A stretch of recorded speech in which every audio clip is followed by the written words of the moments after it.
મહેસાણામાં રમેશ માળી નામના બુટલેગર સામે કાર્યવાહી કરવામાં આવી। મહાનગરપાલિકાએ બુટલેગરના મકાનનું ડિમોલેશન કર્યું હતું। ધારાસભ્ય મુકેશ પટેલની રજૂઆતને ધ્યાને લઈને કાર્યવાહી કરવામાં આવી।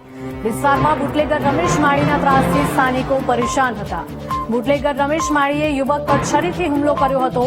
પોલીસના કાફલા સાથે મનપાની ટીમે કાર્યવાહી કરી।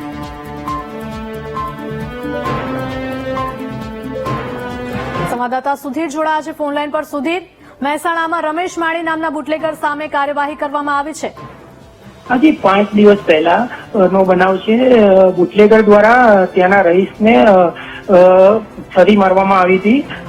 તે પગલે મુખ્ય ધારાસભ્ય મુકેશ પટેલની રજૂઆતના પગલે તંત્ર પહોંચ્યું હતું। મહાનગરપાલિકા દ્વારા ગેરકાયદેસર દબાણ તોડવામાં આવ્યું હતું।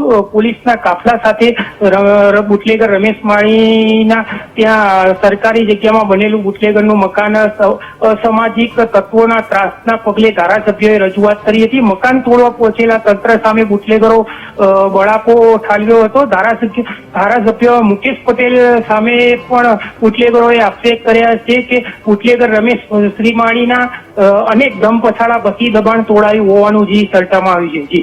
જી સુધીર, આભાર।